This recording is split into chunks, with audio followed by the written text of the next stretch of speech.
Mirror mirror on the wall, who look fit but is not at all. दोस्तों, आपने ये headline काफ़ी newspaper और हेल्थ मैगजीन्स में पढ़ी होगी या कुछ हेल्थ टॉक्स में सुनी होगी।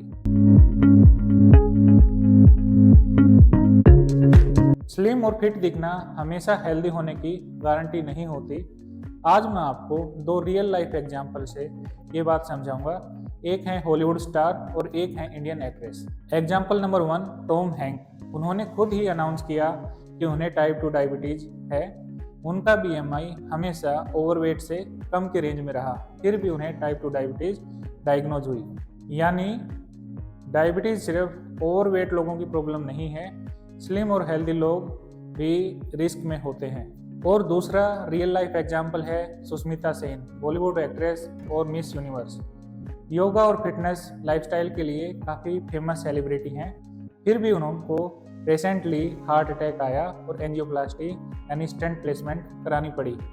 ये एक स्ट्रॉन्ग रिमाइंडर है कि हार्ट डिजीज के रिस्क फैक्टर बाहर से नज़र नहीं आते। इन दो रियल लाइफ एग्जाम्पल से पता चलता है कि स्लिम दिखना हमेशा हेल्दी होना नहीं होता। हार्ट डिजीज और डायबिटीज साइलेंट रहकर भी डेवलप हो सकते हैं। हेल्थ एक्सपर्ट बताते हैं कि स्लिम लोग जब हेल्थ चेकअप कराते हैं तो चौंक जाते हैं। उनका विसरल फैट या अर्ली इंसुलिन रेजिस्टेंस होता है, जो डायबिटीज़ का पहला वार्निंग सिग्नल होता है। अब बात करते हैं hidden diabetes risk in Indians. एक बड़ी स्टडी 85,000 इंडियन अडल्ट्स पर हुई, जिसमें पतले लोग इंक्लूडेड थे जिनका बीएमआई 18.5 से भी कम था। फिर भी डायबिटीज और हार्ट डिजीज का रिस्क बहुत ज़्यादा हाई था। इसके अलावा एक और रिसर्च जिसमें 10 इंडियन जिनका ब्लड शुगर हाई था, उनमें से 7 लोगों का बीएमआई नॉर्मल से भी कम था। मतलब सिर्फ मोटे लोग ही नहीं, स्लिम इंडियंस भी रिस्क में होते हैं। ऐसा क्यों होता है? मुख्य कारण है चाइल्डहुड अंडर न्यूट्रिशन और अडल्टहुड में प्रोसेस्ड फूड या सेडेंटरी लाइफस्टाइल। फैट स्टोरेज का पैटर्न चेंज हो जाता है और बॉडी विसरल फैट डिपॉजिट करने लग जाती है। यही है थिन फैट इंडियन फिनोमिनन। अब बात करते हैं डायग्नोसिस बियॉन्ड लुक्स। डॉक्टर सब टेस्ट कराते हैं, insulin resistance, fatty liver screening, early diabetes marker, specially उन लोगों के लिए जो स्लिम हैं लेकिन फैमिली हिस्ट्री है, स्ट्रेस है, सेडेंटरी लाइफस्टाइल फॉलो करते हैं या प्रोसेस्ड फूड बहुत ज़्यादा कंज्यूम करते हैं। अब बात करते हैं बीएमआई और डायबिटीज के रिस्क की। जिन लोगों का बीएमआई 18.5 से कम है तो उनमें डायबिटीज डेवलप होने का रिस्क 3 गुना ज़्यादा होता है नॉर्मल पॉपुलेशन से।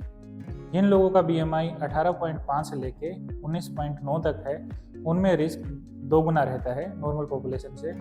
ओवरवेट में भी रिस्क होता है, लेकिन extreme obesity BMI more than 35 से बाद में। मतलब बीएमआई एक रफ इंडिकेटर है पर पूरा सच नहीं है। अब बात करते हैं रियल सॉल्यूशंस की।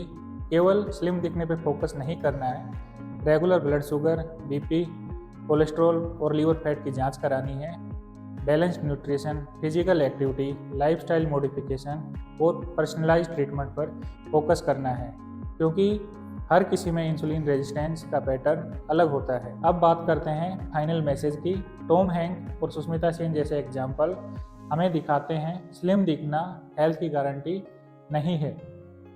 इंडिया में थिन फैट बॉडी टाइप की वजह से स्लिम लोग भी साइलेंट डायबिटीज और हार्ट रिस्क कैरी करते हैं। अपने डॉक्टर से रेगुलर चेकअप कराएं, प्रोसेस्ड फूड और सेडेंटरी हैबिट से बचें। फिटनेस का मतलब बाहर से फिट दिखना ही नहीं, अंदर से भी हेल्दी रहना है। हेल्थ से कॉम्प्रोमाइज ना करें, अपने फिटनेस के पीछे का रियल साइंस समझिए।